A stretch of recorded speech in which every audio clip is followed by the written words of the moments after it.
বলিউডে কাটা লাগা গার্ল হিসেবে পরিচিত শেফালি জারিওয়ালার আকস্মিক মৃত্যু যেমন সবাইকে স্তব্ধ করে দিয়েছে, তেমনি সামনে এনেছে তার অপূর্ণ একটি স্বপ্নের গল্প। মা হতে চেয়েছিলেন শেফালি জারিওয়ালা। মাত্র ৪২ বছর বয়সে না ফেরার দেশে চলে গেলেন এই প্রাণবন্ত অভিনেত্রী। মঙ্গলবার রাতে মুম্বাইয়ে নিজের বাসায় হঠাৎই মৃত্যুবরণ করেন তিনি। এখনো পর্যন্ত মৃত্যুর কারণ স্পষ্ট করেনি পরিবার। মুম্বাই পুলিশ এরই মধ্যে তদন্ত শুরু করেছে। ফরেনসিক টিম ঘটনাস্থল থেকে সংগ্রহ করেছে নমুনাও। তবে এর বাইরেও যে গল্পটি আজ সামাজিক মাধ্যমে হাজার মানুষের মন ছুঁয়ে গেছে, সেটি হলো একজন মা হওয়ার স্বপ্নভঙ্গের গল্প।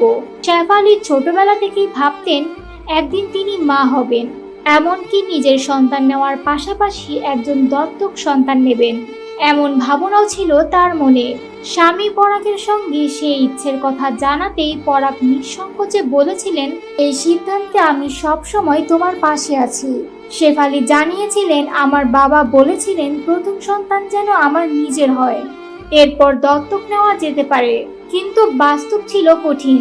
ভারতের দত্তক নেওয়ার প্রক্রিয়া সহজ নয়, সময় সাপেক্ষ। তারা যখন আবেদন প্রক্রিয়া শুরু করেন তখনই শুরু হয় করোনার লকডাউন। সেই থেমে যাওয়া যাত্রা আর শুরু করা হলো না। নিজের মা হওয়ার ইচ্ছাকে কখনো লুকাননি তিনি। প্রায়ই সামাজিক মাধ্যমে শিশুদের সঙ্গে কাটানো মুহূর্ত শেয়ার করতেন। ছবিতে ভেসে উঠত এক ভবিষ্যৎ মায়ের মুখচ্ছবি, কিন্তু সেই মুখ আজ নিস্তব্ধ। সেই হৃদয়ের আকাঙ্ক্ষা অপূর্ণই থেকে গেল।